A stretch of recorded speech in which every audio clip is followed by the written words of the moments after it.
She sacrificed her life for her family, and they repaid her by burying her while she was still breathing. When the last shovel of dirt fell on their parents' graves, everyone turned their faces toward Mara, not because she was ready, but because she was there. She was only 23, young enough to still have dreams, but grief does not wait for readiness. Bills arrived before condolences faded. School fees replaced mourning clothes.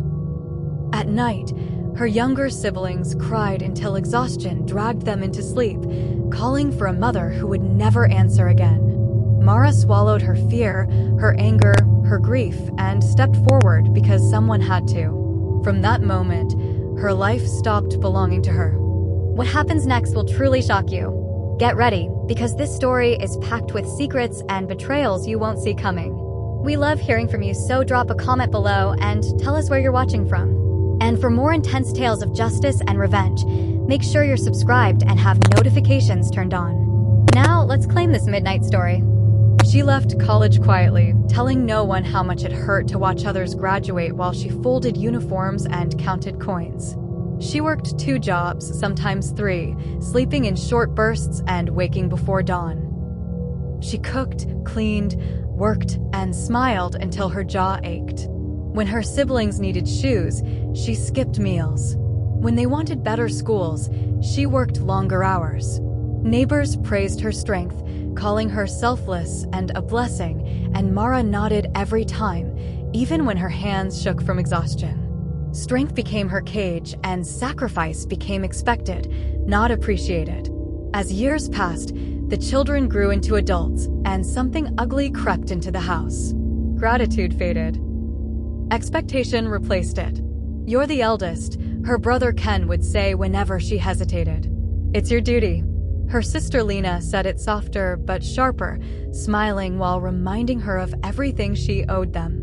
By the time Mara turned 40, the house their parents left behind was fully paid for because she paid for it, and the land beside it too, all legally hers as their father had insisted. He trusted her. That trust would later become the very reason they turned on her. The pain began quietly. At first, Mara ignored it because pain had always been part of her life.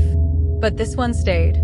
It crept into her bones and refused to leave. One afternoon at work, the room spun and collapsed with her. When she woke up under bright lights, a doctor stood over her with eyes too careful to be hopeful. He spoke gently, but the words were heavy. She needed treatment. She needed rest. Rest sounded like a cruel joke. When she told her siblings she was ill, their concern felt thin and rushed. Lena waved it away, saying she was always strong and would be fine. Ken frowned and warned her not to stress the family with medical bills. Mara nodded and said nothing. She was used to swallowing pain. As her body weakened, the house changed. Conversations stopped when she entered rooms. Doors closed softly but deliberately. Lena began handling family decisions to help. Ken started bringing strangers into the house, speaking loudly about plans and money. One evening, as Mara leaned against the hallway wall to study herself, she heard them whispering in the kitchen. Lena said Mara was weak now and needed to be handled carefully. Ken said she would not fight back. The words landed heavier than any diagnosis. Her heart did not shatter loudly. It cracked in silence. They confronted her soon after. Lena sat across from her, arms folded, voice calm and cold, explaining that it was only fair to transfer the property to Ken since he was now the man of the house. Mara reminded them softly that their father had left everything to her and that she had raised them under that roof. Ken slammed his hand on the table and shouted that she was selfish, that she was sick, that if she died, everything would be wasted on her. When Mara said she was not dead, Lena replied without emotion that she would be. The cruelty of it stunned the room into silence. They moved fast after that. Lawyers appeared. Papers were placed in front of her trembling hands. When she refused to sign, they changed tactics. Ken accused her of being ungrateful. Lena told neighbors Mara was unstable, confused, sick in the head. They stopped taking her to the hospital consistently. Sometimes meals were forgotten. Sometimes her medication went missing. One afternoon, she returned to find her room emptied, her belongings stacked carelessly in the back room because Ken needed the space. That night, sitting on the bed, Mara understood the truth fully. She was no longer family. She was an inconvenience. But Mara had not survived 40 years by being careless. While they were planning how to erase her, she was planning quietly. She contacted a lawyer, a calm man with observant eyes, and told him everything: the sacrifices, the illness, the betrayal.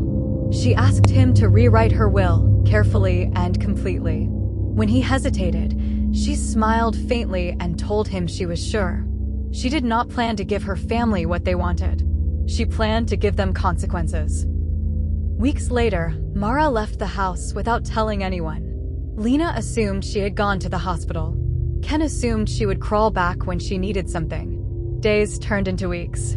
Then the letter arrived. It was formal and cold. Her will had been executed early under medical guidance. All assets were transferred into a charitable trust. Scholarships, care homes. Everything she owned now belonged to strangers. The house had been sold. The land donated. Ken dropped the letter. Lena screamed. They rushed to lawyers, to courts, to anyone who would listen, but the judge listened calmly and ruled simply. Mara had been of sound mind. She had chosen. Mara never returned to watch them fall. She was already somewhere quiet, somewhere peaceful, where her name meant nothing and silence felt like rest. She left instructions for no visitors, no contact. Her siblings lost everything they had taken for granted, and for the first time in her life, Mara rested, knowing that her absence would punish them more deeply than her presence ever could.